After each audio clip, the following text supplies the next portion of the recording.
لیکن آئیے بہت لمبی بات کرنے کی بجائے گناہ کا خاتمہ کیسے ہوگا؟ خوف خدا کی وجہ سے. اور خوف خدا کیسے پیدا ہوگا؟ یہ خوف خدا کسی دکان سے خریدنے کی چیز نہیں ہے. یہ خوف خدا کہیں سے حاصل کرنے کی چیز نہیں ہے. اللہ کا خوف آتا کیسے ہے؟ اللہ کی خشیت آتی کیسے ہے؟ دل سے خدا کا خوف کیسے پیدا ہوتا ہے؟ تو یاد رکھیں قرآن کہتا ہے انما یخشی اللہ من عبادہ العلماء.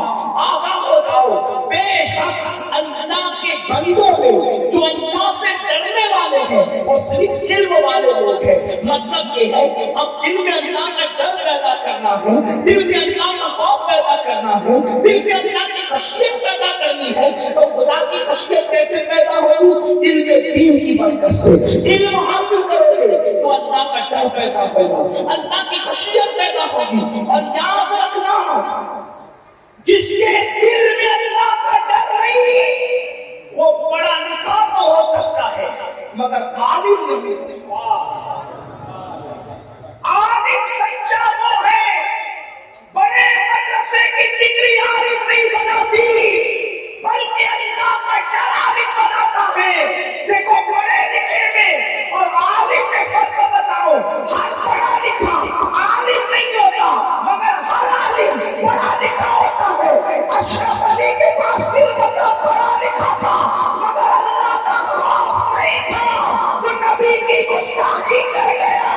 اور میرے امام اعلیٰ حضرت کے پاس علم کے ساتھ اللہ کی خشیت بھی تھی, تو وہ بڑا بھائی دکھ رہا ہے. اور یہ خدا کی خشیت کی وجہ سے کیسے ہے؟ سرور کہو کہ مالک کا مولا کہو تجھے, باقی خرید کا کلے زیرہ کہو تجھے, دل کا نصیب ہو تجھے امید دیتا ہوں, جانے برا گانے تمنا کہو تجھے. یہ ہم کہیں کہ خدا کی خشیت کی کیا بات ہے؟ میں کہتا ہوں خدا خود فرماتا ہے وَمَنْ يُعَظِّمْ شَعَائِرَ اللَّهِ فَإِنَّهَا مِن تَقْوَى الْقُلُوبِ. جو اللہ کی نشانیوں کی تعظیم کرتے ہیں وہ دلوں کی خشیت کی وجہ سے کرتے ہیں. تو حضور سے بڑھ کر کے اللہ کی کوئی نشانی ہو نہیں سکتی. سب سے بڑی خدا کی نشانی مصطفیٰ جان رحمت کی ذات ہے. جو نبی کا وعدہ کرے گا وہ اتنا زیادہ اللہ سے ڈرنے والا ہوگا. اس لیے یاد رکھنا خدا کی خشیت کے لیے علم کی ضرورت ہے, علم ہونا لازمی ہے. میرے آقا صلی اللہ علیہ وسلم کے پیارے پیاروں کو خدا کا خوف آتا ہے علم کی وجہ سے. آج ہماری قوم علم سے کوسوں دور ہے. اللہ علماء کا مذاق اڑاتے ہیں بڑی معذرت کے ساتھ. آج کل تو لوگ کہتے ہیں یہ دو کوڑی کے مولویوں کو کیا سمجھتے ہیں. اللہ اکبر. جواب دیں جواب دیں. اللہ اکبر. زندہ باد زندہ باد. آج کل کچھ لوگ کہتے ہیں یہ دو کوڑی کے مولویوں کو کیا سمجھتا ہے. میں کہتا ہوں سنو, جسے دو کوڑی کا مولوی کہتے ہو, اگر یہ مولوی نے خطبہ نکاح پڑھ کے آپ کی امی اور آپ کے ابا کے درمیان ایجاب و قبول نہ کرایا ہوتا تو آپ کی امی جان کہلانے کے قابل نہ ہوتے. یہ احساس ہے مولویوں کا کہ جو ہمارے ماں باپ کا نکاح پڑھائے وہ مولوی ہے, جو ہمارے کان میں اذان دے وہ مولوی ہے, ہمارے مرنے کے بعد ہماری نماز جنازہ پڑھائے مولوی ہے, اور ہم اس کی بے عزتی کرتے ہیں, ان کی توہین کرتے ہیں, ان کی بے ادبی کرتے ہیں. فرمایا گیا علماء کی توہین کرنے والا, صحیح العقیدہ علماء کی توہین کرنے والا جب مرے گا تو مرتے وقت اس کی زبان سے کلمہ جاری نہیں ہوگا. یاد رکھو یہاں تک لکھا گیا ہے. فتاوی رضویہ شریف میں امام اہل سنت سے لکھا علماء کے گستاخ کا حال یہ ہے کہ مرتے وقت تو ڈر ہے کہ اس کا خاتمہ کفر پر ہو سکتا ہے. اس لیے اے اللہ کے بندو علماء کی توہین نہ کرو, علم کی توہین نہ کرو, علم کی طرف آؤ, علم سے کوسو. یاد رکھنا یہ مدارس آج جس کے جلسے میں آئے ہو, اللہ یہ مدارس میں سے ایک مدرسہ ہے. جب تک یہ مدارس زندہ ہے اس وقت تک اپنا دین زندہ ہے. بڑی معذرت کے ساتھ ہمارا حال یہ ہے، ہم لوگ اللہ اکبر شادی پر لاکھوں روپے تو خرچ کرتے ہیں لیکن تعلیم پر لاکھوں روپے خرچ نہیں کرتے۔ ہمارا حال یہ ہے، ہم اپنے پیر کی قبر پر 1 لاکھ کی چادر تو چڑھا سکتے ہیں مگر کتنی رقم ہم مدرسوں میں دینے کا حوصلہ نہیں رکھتے۔ کچھ لوگ اس کا غلط مفہوم لیتے ہیں، یار مولوی لوگ چادر چڑھانے کے مخالف ہے۔ میں نے کہا مولوی چادر چڑھانے کا مخالف نہیں بلکہ مولوی کا نظریہ یہ ہے 1 لاکھ کی چادر کی ضرورت میرے پیر کو باب مثال نہیں ہے، اس لیے کہ اگر وہ سچا پیر ہے تو اس کی قبر جنت کے باغوں میں سے پاک ہے۔ خدا نے اس کو جنت کا وہ حلہ پہنا دیا ہے کہ اب میری چادر کی داغ کی چادر کی اس کو ضرورت نہیں ہے۔ میں یہ نہیں کہتا نہ چڑھاؤ لیکن 100 روپے کی چڑھا دو، 1000 کی چڑھا دو، 99,000 روپے جو ہے اپنے مرشد کے نام سے کسی مدرسے میں دے دو، تعلیم کے نام پہ دے دو۔ کوئی بیوہ کا بچہ اگر اسکول میں فیس نہیں بھر سکتا اس کے لیے لگا دو، کوئی کالج نہیں جا سکتا اس کے لیے لگا دو۔ یاد رکھنا ہم جس طرح دینی تعلیم کی تعریف کرتے ہیں اور آپ کو ترغیب دیتے ہیں اسی طرح دنیاوی تعلیم کے لیے بھی کہتے ہیں اپنے بچوں کو ڈاکٹر بناؤ، انجینئر بناؤ، IAS بناؤ، IPS بناؤ، آپ اپنے بچوں کو آگے بڑھاؤ۔ اس لیے کہ یاد رکھنا علم کے اصل وارث تم ہو، مصطفیٰ جان رحمت کے کلمہ پڑھنے والوں، علم کے اصل اخار تم ہو، علم تمہاری میراث ہے، حکمت تمہاری میراث ہے۔ لیکن افسوس آج میری قوم کا حال یہ ہے فرصت کا بہانہ لے کر لوگ علم سے کوسوں دور جا رہے ہیں۔ میں اپنی بہنوں کی توجہ چاہتا ہوں، اور سے بڑی آسانی سے کہہ دیتے ہیں بچے کو 16 سال کا کر دیا اب وہ دلی جا کے مزدوری کرے، اب ہمیں پالے، وہ کلکتہ جا کر مزدوری کرے، اب ہمیں پالے، وہ ممبئی جا کر مزدوری کرے، اب ہمیں پالے۔ میں اب یہ کرنا چاہتا ہوں میری بہنوں یاد رکھو اپنے بچے کو تھوڑی سی محنت کر کے پڑھا دو، اپنے بچوں کو اپنے بھائیوں سے کہتا ہوں تھوڑی سی محنت کر کے پڑھا دو۔ ہمارے ماہرہ کے سرکاروں نے اعلان کیا تھا اور نعرہ دیا تھا آدھی روٹی کھانا پڑے تو کھاؤ لیکن اپنے بچوں کو پڑھاؤ۔ میرے آقا صلی اللہ علیہ وسلم کے دیواروں صرف 10 سال اگر ہم اپنے بچے پر تعلیم کے حوالے سے محنت کرتے ہیں، چاہے مدرسے کی تعلیم ہو چاہے اسکول کی تعلیم ہو، اور آپ سے کہتا ہوں اگر اسکول کالج کی تعلیم دلاؤ تو دین کی تعلیم ساتھ میں ضرور دلانا۔ اس کی وجہ یہ ہے کہ اصل علم جو ہے وہ علم دین ہے۔ اگر علم دین کے ساتھ دنیاوی تعلیم دلاؤ گے تو بچہ تمہارا وفادار رہ جائے گا، ورنہ ممکن نہیں ہے۔ اس کو اچھی طرح یاد رکھنا، اپنے بچوں کو کچھ بھی بناؤ مگر پہلے ان کو مسلمان بناؤ، ان کو عاشق رسول بناؤ، ان کو دیندار بناؤ، ان کو کرنے کا صحیح دیو کی معرفت عطا کرو۔ اللہ کو بتاؤ یہ کیا ہو گیا آج کل پیسے کی دعوت میں چھوٹے چھوٹے بچوں کو ہم مزدوری پہ لگا دیتے ہیں۔ میں آپ سے عرض کرنا چاہتا ہوں آپ کہتے ہیں مولانا پیسے نہیں پڑھانے کے لیے، جتنا جھٹکا کھا کے تھوک دیتے ہو، جتنا سگریٹ پی کر کے ہواؤں میں اڑا دیتے ہو، اللہ اکبر جتنا پان کھا کر کے تھوک دیتے ہو، اگر مسلمان اسی رنگوں کو بچا لے تو ہم اپنے بچوں کو پڑھا سکتے ہیں۔ یاد رکھنا آپ کو بتاؤں میری اپنے ماؤں اور بہنوں کی خاص توجہ، اگر مائیں تہیا کر لے کہ میں اپنے بچے کو پڑھاؤں گی تو بہت کچھ وہ کر سکتی ہے۔ دستار بندی کا موقع ہے، مجھے واقعہ یاد آ رہا ہے اپنی بہنوں کی اور آپ سب کی خاص توجہ۔ تھوڑی سی مشکل آتی ہے، تھوڑا سا وقت آتا ہے، تھوڑی سی تکلیف آتی ہے، لیکن اگر ہم ہمت سے کام لیں اور اپنے بچوں کو پڑھائیں تو ہمارا بچہ قیامت تک ہمارے نام کو زندہ کرنے والا بن سکتا ہے۔ حضرت سیدنا محبوب الہی خواجہ نظام الدین اولیاء کا نام تو سبھی نے سنا ہوگا، شاید ہی کوئی سنی کا بچہ ہو جس کے کانوں میں سلطان الاولیاء شیخ المشائخ شیخ الاسلام والمسلمین حضرت خواجہ نظام الدین اولیاء کا نام نہ ہو۔ جانتے ہیں خواجہ نظام الدین اولیاء اللہ اکبر چھوٹی سی عمر ہے ان کی والدہ پیدا ہو گئی اور آپ یتیم ہو گئے، تو جانتے کیا ہے حالات دیکھے، گھر میں فاقہ رہتا تھا، گھر میں کہیں بھی تک کھانے کو نہیں رہتا تھا۔ نظام الدین اولیاء فرماتے ہیں میرا بچپنا تھا جب ہمارے گھر میں فاقہ ہوتا تھا تو میری امی جو رابعۃ العصر تھی وہ یہ نہیں کہتی تھی کہ بیٹا آج فاقہ ہے، میری ماں یہ نہیں کہتی تھی دیکھو بچوں کی تربیت مائیں کیسے کرتی تھی، میری ماں یہ نہیں کہتی تھی کہ آج فاقہ ہے، بلکہ میری ماں کہتی تھی بیٹا آج ہم اللہ کے مہمان ہیں۔ جب امی کہتی تھی آج ہم اللہ کے مہمان ہیں تو میں سمجھ جاتا تھا آج ہمیں فاقہ کرنا ہوگا، بلکہ کئی دن تک ماں کے جملے میرے کانوں میں رس گھول بولتے تھے کہ ماں کہتی تھی آج اللہ کے مہمان ہے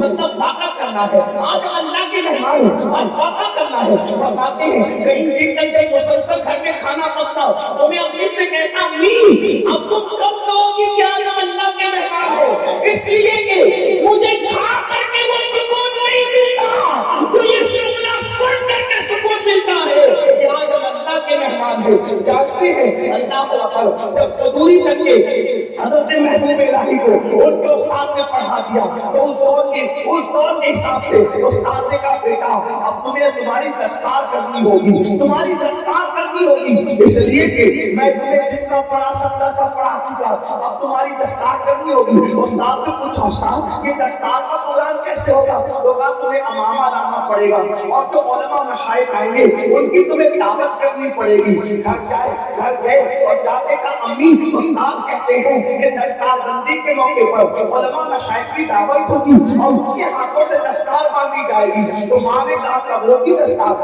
امی فلاں دن ہوگی۔ تو کہا تمہارے استاد سے مہلت لے لو بیٹا، اس لیے کہ ہمارے پاس دستار خریدنے کے لیے بھی پیسے نہیں ہے، تو میں ایک کام کروں گی دن میں اپنا جو کام کرتی ہوں محنت مزدوری وہ کروں گی اور رات کے وقت ٹائم نکال کر تمہاری دستار اپنے ہاتھ سے بن لیا کروں گی اور تمہاری دستار اپنے ہاتھ سے بناؤں گی اور پھر جو ہے استاد سے ٹائم لے لے۔ جب استاد سے یہ سنا تو کہا امی سے کہہ دینا دستار کا انتظام خود کر لے، علماء مشائخ کی دعوت کا انتظام میں خود کر لوں گا۔ اور اس کے بعد ماں نے اپنے ہاتھوں سے چاند کی روشنی میں رات رات پر جگ کر محبوب الہی کی دستار تیار کی اور جب دستار تیار ہوئی اور آپ کے سر سے باندھی گئی تو جب دستار بن رہی تھی تو باندھنے والے استاد کے قدم محبوب الہی نے چوما تو اس وقت ایک مخصوص وہاں موجود تھے، وہ فرما رہے تھے لوگ آج اس کو قبول کرنے والا بچہ دیکھ رہے ہیں لیکن میں اس کو محبوب الہی کی شکل میں دیکھ رہا ہوں۔ آپ اندازہ فرمائے ماں کی محنت بچوں کو کتنا آگے بڑھاتی ہے۔ مگر افسوس آج کی مائیں کو صرف میک اپ میں مصروف ہے، آج کی مائیں کو اچھے لباس کی شوقین ہے، آج کی مائیں کو زیورات کی شوقین ہے۔ اے خاتون جنت کی کمی ہو یاد رکھو ماں کو سیریل کی اداکارہ کی نقل کرنے سے نسلیں نہیں چھوڑے گی۔ خدا کے سب کی قسم آج بھی مسلمان سے لے کے کافر تک اللہ اکبر مشرق سے لے کے مغرب تک جب بھی کوئی کربلا کا مطالعہ کرتا ہے تو کربلا کا مطالعہ کر کے ہر انسان حیران رہتا ہے آخر کوئی کیسے ہو سکتا ہے جو خدا کی محبت میں وہ گھر بھی چھوڑ دے، خدا کی محبت میں گھر بھی چھوڑ دے، خدا کی محبت میں اپنے ایگزام میں آ جائے، علی اصغر جیسا 6 مہینے کا لال اٹھا دے، علی اصغر جیسا 18 سال کا جوان اٹھا دے، پورا کمبا اٹھا کر کے پورا کمبا اٹھا کر کے آخری میں سر سجدے میں رکھ کر یہاں سے کہے اب خدا کے تو راضی ہے یا نہیں، ایسی قربانی دینے والا اس نے زمین میں اور جس میں فلک نے نہیں دیکھا۔ دنیا حیران ہے لیکن جب دنیا حسین اعظم کو دیکھ کے حیران ہوتی ہے تو کہیں سے آواز آتی ہے حسین ایسے نہ ہوتے اگر ان کو فاطمہ جیسی ماں کی تربیت نہ ہوتی۔ نعرہ تکبیر، نعرہ رسالت، اصلاح معاشرہ کانفرنس، آل رسول اولاد غوث اعظم۔ ماں کسی کو حسین بناتی ہے شہید کربلا، ماں کسی کو غوث اعظم بناتی ہے، ماں کسی کو غریب نواز بناتی ہے، ماں کسی کو محبوب الہی بناتی ہے، ماں کسی کو غریب الدین کے شکر بناتی ہے۔ یہ ماں کا کردار ہے۔ ماں کسی کو سلطان العارفین اور یزید بستامی بناتی ہے۔ آپ سے پوچھنا چاہتا ہوں یہ ماں کا کردار ہے۔ اللہ کسی کہنے والے نے کہا تھا آج بھی ہو سکتا ہے عیسیٰ کا بیٹا پیدا، لیکن میں اس میں تھوڑی ترمیم کرتا ہوں، ہم نبی کی مثلیت سے قائل نہیں ہے، اس لیے کہتا ہوں آج بھی ہو سکتا ہے عیسیٰ کا پرتو پیدا، آج بھی ہو سکتا ہے عیسیٰ کا پرتو پیدا۔ ماں کی گود ہی ملتی نہیں مریم کی طرح، اگر آج کی ماں کی گود مثل مریم ہو جائے تو لوگ عیسیٰ کو نہیں بلکہ برتبے عیسیٰ بن کر پیدا ہوں گے۔ آج کی ماں کی گود اگر سیدہ فاطمہ کا کتاب لے لیں، فاطمہ الزہرا کا کیریکٹر لے لیں، انشاءاللہ وہ غلام حسین بن کر ضرور پیدا ہوں گے۔ تو عرض یہ کر رہا تھا علم کی وجہ سے خوف خدا پیدا ہوتا ہے، اور جب خوف خدا ہوگا تو انشاءاللہ گناہوں سے چھٹکارا ملے گا۔ علم کو عام کرنا ہوگا، علم کو آگے بڑھانا ہوگا، جہاد کی پاکیوں سے نکلنا ہوگا۔ اگر دنیا کی دوسری قوموں کے سامنے کندھے سے کندھا لگا کے کھڑا ہونا ہے، علم کو عام کرنا ہوگا، علم کے راستے پر چلنا ہوگا۔ یاد رکھو، ہزاروں سال کے تشریح کرنے والے، ہزاروں سال کے سجدہ کرنے والے فرشتے اگر کسی آدم کے سامنے جھکے ہیں تو صرف علم کی بنیاد پر جھکے ہیں، ورنہ آدم علیہ السلام نے تو اس وقت تک ایک مرتبہ بھی سجدہ نہیں کیا تھا، جس نے خود ایک بار بھی سجدہ نہ کیا ہو۔ اگر وہ مسجود ہوتا ملائکہ تھا تو وجہ کیا ہے؟ قرآن کہتا ہے وَعَلَّمَ آدَمَ الْأَسْمَاءَ كُلَّهَا ثُمَّ عَرَضَهُمْ عَلَى الْمَلَائِكَةِ فَقَالَ أَنبِئُونِي بِأَسْمَاءِ هَؤُلَاءِ إِن كُنتُمْ صَادِقِينَ۔ اللہ اکبر، علم آدم کے سامنے فرشتوں نے سر جھکا کر کے یہ بتا دیا تھا اگر قوموں کو قدموں میں جھکانا ہے تو ان سے زیادہ آپ کو علم حاصل کرنا پڑے گا۔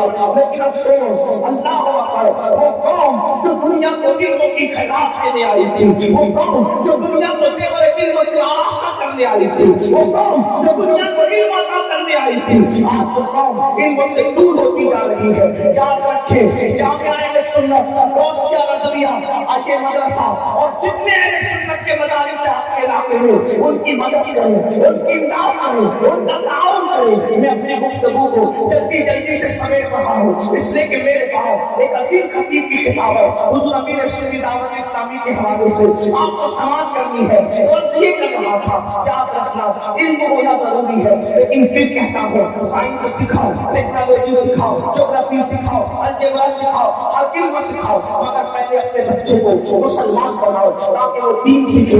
آج بڑی معذرت کے ساتھ جتنے لوگ میرے بھائی بیٹھے ہیں، میں کسی کا ہاتھ نہیں اٹھاؤں گا، لیکن آپ سے کہنا چاہتا ہوں ان میں سے کتنے لوگ ہیں جن کو وضو کرنا آتا ہے، جن کو غسل کرنا آتا ہے؟ بڑی معذرت کے ساتھ 3-4 بچوں کے باپ ہونے کے بعد بھی آج تک ان کو غسل کرنے کا طریقہ نہ آیا۔ میں آپ سے پوچھتا ہوں کہ پوری زندگی غسل نہ سیکھا وہ کیسا مسلمان؟ جس نے پوری زندگی وضو نہ سیکھا وہ کیسا مسلمان؟ جس کو کلمہ بھی پڑھنا نہ آتا وہ کیسا مسلمان؟ میرے عزیز، میرے بھائیوں، ہمارے سروں پر موت کی تلوار لٹک رہی ہے اور ایک دن وہ آئے گا، جلد آئے گا، اور اللہ اکبر، اس پہ کوئی رکاوٹ نہیں بن سکتا۔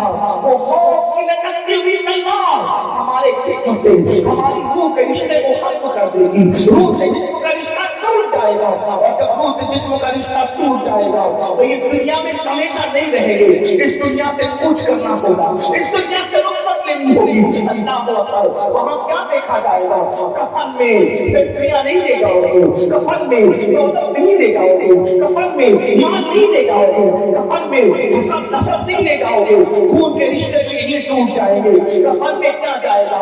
اللہ اکبر، قرآن کہتا ہے لا تنس نصیبک من الدنیا، اپنے نصیب کا دنیا سے مت بھول، دنیا سے اپنے نصیب کا مت بھول، تو دنیا سے کچھ نہیں لے جائے گا۔ یا تو کفن میں اپنا اچھا عمل لے جائے گا یا اپنا برا عمل لے جائے گا۔